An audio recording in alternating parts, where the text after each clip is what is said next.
Ladies and gentlemen, colleagues, thank you for coming along to our panel session today. My name is Dean Gould. I'm from Southern Cross University. I'll be moderating today's panel. This is Physiotherapy, Exercise Science and Clinical Exercise Physiology, which we will learn all about from our esteemed panellists today.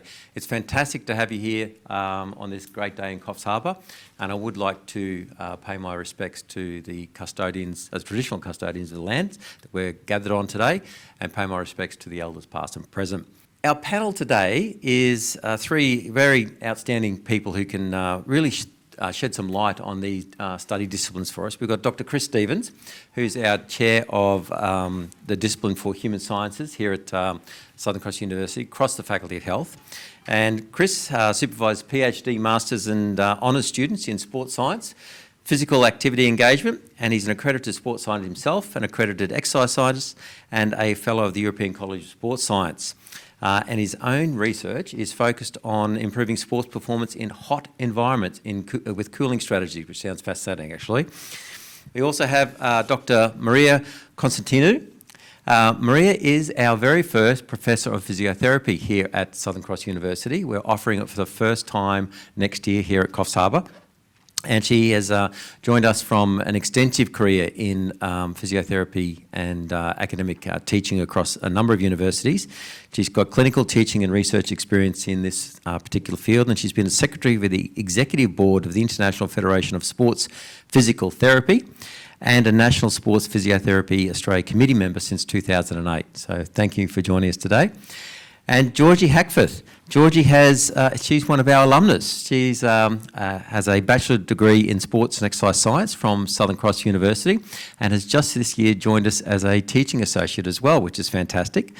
And Georgie has, over the last 7 years since she graduated, completed work in strength and conditioning coaching, Pilates teaching, cardiac technician and a physio's assistant, which we'll learn a bit more about as we dive deep. Chris, can we kick it off and start with a question of definitions? Can you explain the difference between physiotherapy, exercise science and exercise physiology? Certainly, and good morning everyone. It's a question we get a lot. Many of us are familiar with the work of a physiotherapist. They treat, diagnose, rehabilitate injuries and a range of conditions related to movement. But the work of an exercise physiologist is a little bit less unclear. It's a little bit more new. And an exercise physiologist specialises specifically in the prescription of exercise, and specifically for chronic conditions. So areas that are a big focus at the moment include mental health, cancer, conditions of the heart, brain and liver. And also obesity as well is a common one that's involved. And they both have a Medicare provider number. But something that does differentiate the physiotherapist as well is that they're a primary contact practitioner. They're able to diagnose and they're also able to refer on to other medical practitioners. An exercise scientist is a stepping stone to becoming a clinical exercise physiologist. That's the accreditation that our students who graduate from our Bachelor of Sport and Exercise Science can obtain with Exercise and Sports Science Australia. And their scope of practice is to assess and prescribe exercise, but focusing on healthy populations. An exercise physiologist focuses on people with chronic conditions. All right. And there's a test on those definitions before you leave, by the way. And Maria, we've got physiotherapy being offered for the first time at Southern Cross right here at Coffs Harbour next year. What can that first cohort actually expect when they turn up for class in those first term? Well, thank you, Dean, and we're very excited to be offering physiotherapy here in Coffs Harbour for the first time. And we expect to have our students arrive here in March. And the students can expect to be taught by experienced physiotherapists in state-of-the-art facilities using the latest technologies and learning about the role of physiotherapy within the Australian and the international healthcare system, as well as learning about the ethical, legal and cultural requirements, including Indigenous knowings. So this is just some of the things students can expect. Of course, they'll have they'll do a lot of practical work as well. They'll learn about the skills of physiotherapy practice and be able to apply those in different case scenarios. Brilliant. And Georgie, you graduated with a sport and exercise science degree some years ago, and you've had a really rich range of experiences since then. Would you like to tell us a bit about your work as a strength and conditioning coach and perhaps as a cardiac technician? Thanks, Dean. So, I've worked with a wide variety of demographics over the past 7 years, ranging from people starting out on their health and fitness journey to 85-year-olds to CrossFit athletes.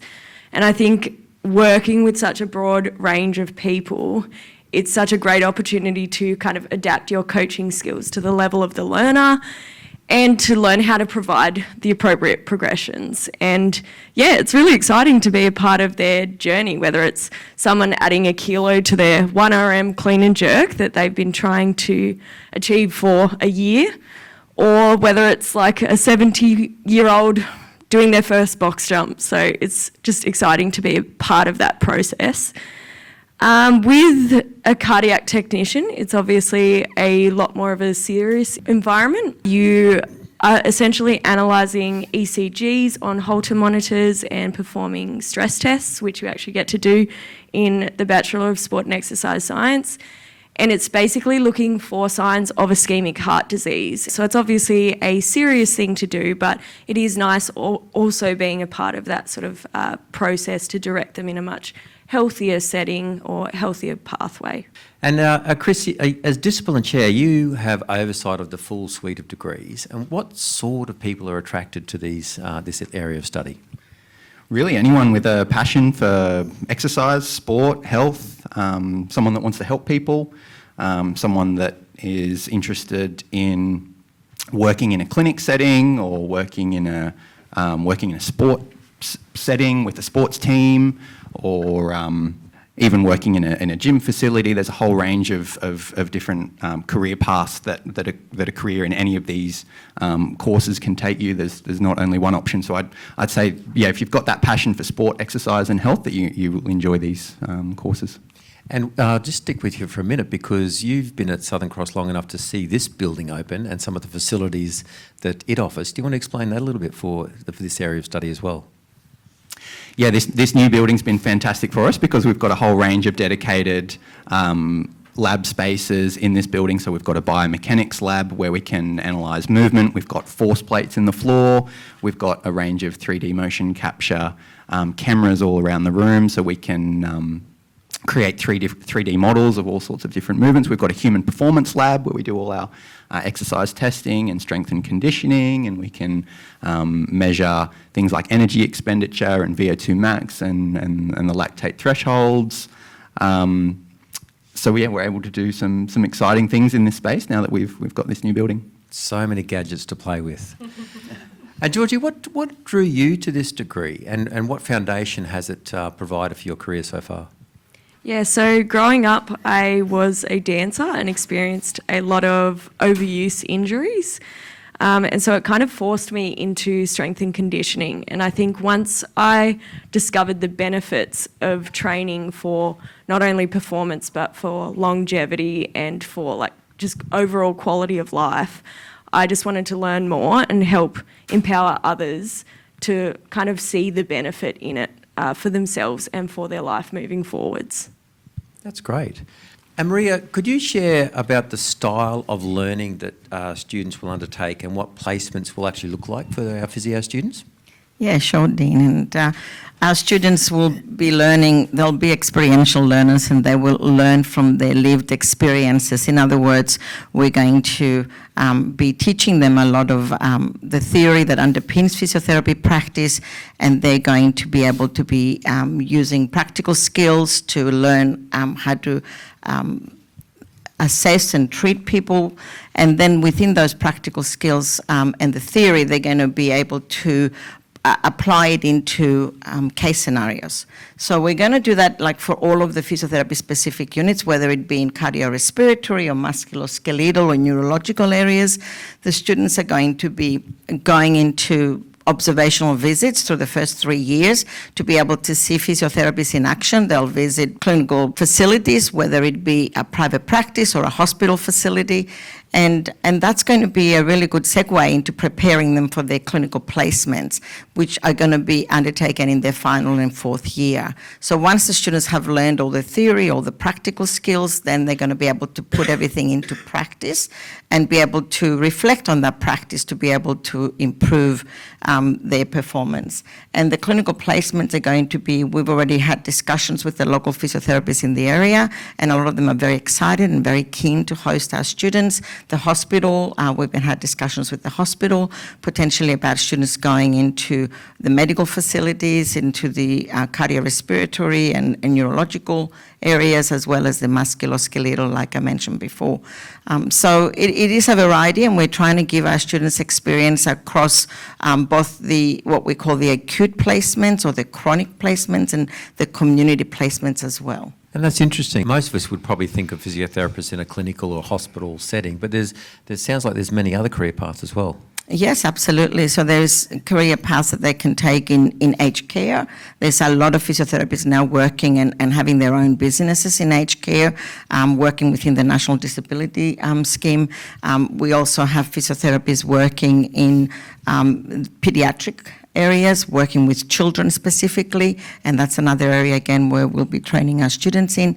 And of course, many of you may have been watching the Olympics and seen physiotherapists working with the sporting teams and supporting the athletes before, during, and after their competition.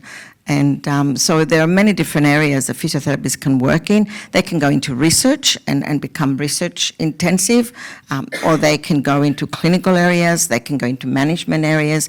We've had physiotherapists working as high performance managers, but they do need to do more training later on to be able to get into those areas. Understood. And just to change gears for a second, so Chris, we here at Southern Cross, we have a particular way of teaching. It's in 6-week terms rather than the traditional sort of 20th century model of long semesters. Can you explain us something about the structure and the assessment processes for the Southern Cross model? Yeah, for sure. It's certainly a new way of doing things, the 6-week terms. What that essentially means for a student is that you are only studying 2 units or subjects, 2 subjects at once, rather than the traditional model where a student will study 4 subjects at once. And what that means is you can really focus in on those two subjects. You've only ever got 2 assessments looming over you that are going to be due next rather than 4.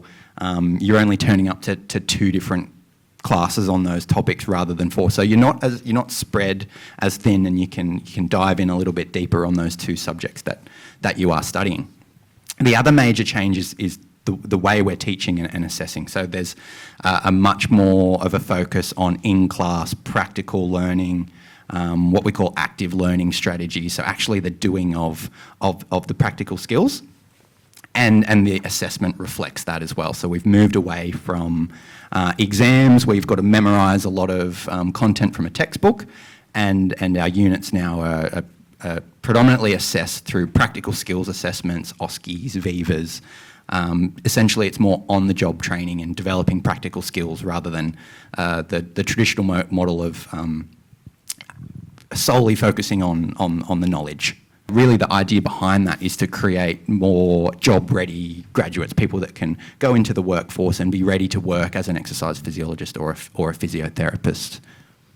Very good. And for the participants in the audience, can you just shed some light on what an OSCE is, how that is different then to the placement-orientated work that they're doing? Yeah, sure. So it's essentially a clinical exam. So you walk into the room and there's a number of stations where you've got to demonstrate practical skills, or there might be a station where there's a mock client. In a scenario, you might have to do an assessment on them and give them some feedback. So it's an opportunity for us to assess your hands-on skills, but also your communication skills with the person. And Georgie, am I correct that OSCEs are really stressful? I quite enjoyed them, actually. A prepared student. Yeah, it just kind of simulates a more practical real-world environment. Yeah. Excellent.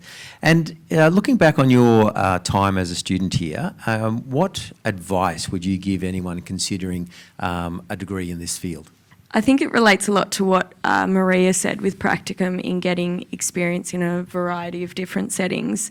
I think that's incredibly important to be able to find who you enjoy working with. You know, there's a lot of different areas that you can go into. Essentially, there's a lot of physios and EPs and exercise scientists out there. So if you can kind of find where your passion is and who you enjoy working with, it's going to lead to a much more fulfilling career. But you can also kind of become an expert in that area that people go to for that reason. So I think that's a really important takeaway. Very good. And Maria, you've had a tremendous career in physiotherapy education across Australia. What drew you to Southern Cross? It was a really, actually an easy decision to make, because I'm at a stage in my career where I've worked in many different areas, many different universities. I've developed postgraduate programs before in 2 other universities in sports physiotherapy. But I've also done a lot of work working with developing countries in the Pacific, taking students to Vanuatu to work in villages and Solomon Islands. And so when I saw that this position was actually going to be servicing the community, and it was going to be developing a course that's going to train physiotherapists to service the northern New South Wales region, I thought this is a great one for me to be able to work in. I really love working with local communities and be able to have physiotherapists that have a passion for helping people in their community. So this was actually a really, for me, it was really important, and that's why I've tried to engage with the community. I've tried to get to know the physiotherapists in the region to see what they recommend as being some of the needs of the region and their patients. And where possible, I'd like to connect with all of you. So if you have any ideas or suggestions, please come and see me. But it really is all about developing the physiotherapists of the future and the physiotherapists that are going to be here to look after you. Yeah, and we're very happy to have you here, by the way. And Chris, what are the job prospects like for these areas of study? Yeah, well, there's a whole range of different job prospects. Like we said before, there's all sorts of people that you might end up working with, and if you decide that one particular job is not quite right, then you can move into other areas, and you know, you're not stuck in one thing only. In terms of the career outcomes from exercise and sports science and clinical exercise physiology, we've heard about some of them from Georgie's experience, which includes strength and conditioning, cardiac technician work. Actually, a lot of our graduates here in Coffs Harbour have started out in cardiac technician work, and then they've gone on to work as cardiac sonographers, whether it be in some of the local cardiology practices or the hospital. And we also have a lot of graduates in Coffs Harbour go on and work in sport development. So that involves promoting a specific sport in that area. Coffs Harbour is a bit of a hub for national sporting organisations because of our situation here, sort of being halfway between Newcastle and the Gold Coast. And there's also opportunities in sport, in sports science, and that means working with athletes and coaches to try and help improve performance. So there's jobs with professional sporting teams, national sporting organisations, and state-based institutes of sport. And in terms of physiotherapy, Maria, what are some of the different options that physiotherapists might work in? As you said, the Coffs Harbour is a sports hub, so there'll be opportunities for them to work in the different sports clubs and sports areas. That's more for the sports, but also in talking with the hospital staff, they're very keen to have graduates working into the hospital as well as working within the different physiotherapy clinics that are in the region. Of course, community physiotherapy is very big, and there's a lot of physiotherapists that do home visits, and so that's another opportunity that's going to be really crucial to service some of the more remote patients, people that live away from the central Coffs region, and then also working in the in chronic pain. That's another area where physiotherapy is very big now, and also pediatrics. Excellent, thank you. And look, we've discussed a number of different degrees today, and they're all kind of related in some form. Can a student, or if a student starts in exercise science or exercise physiology, can that student progress to physiotherapy? So we do have the capacity for students that might not get into physiotherapy in the first instance, or they might decide they want to do exercise science or exercise physiology, and then they think, oh, okay, I'd like to go to do physiotherapy instead. So it is possible for them, provided they get the ATAR required for physiotherapy entry. They're able to then apply to transfer into physiotherapy, at any stage of their degree. But they still will need to complete 4 years, although some of that load may be a little bit lighter for some students that have done units that are common in the physiotherapy degree and in the exercise science degree. And for students that don't get the ATAR for physiotherapy, there's starting in a Bachelor of Sport and Exercise Science or a Bachelor of Clinical Exercise Physiology is a great starting point, because there's a lot of crossover in a lot of the first and second year units between those two courses.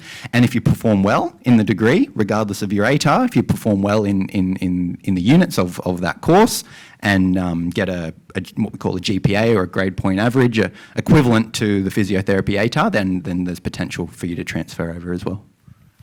Perfect. I'd like to finish off by thanking our panel, Georgie, Chris, Maria. It's been fantastic to get this little insight into this amazing and fascinating and ever-growing area of study and career development. And given the number of people in the room today, I'm sure that there's a lot of interest, and it's an area that Southern Cross University has invested heavily in recent times, and you can see that we're very passionate about it, and you can see how passionate our teachers and our graduates, who's also now a teacher, is about it. So thank you very much. Please join me in thanking the panel.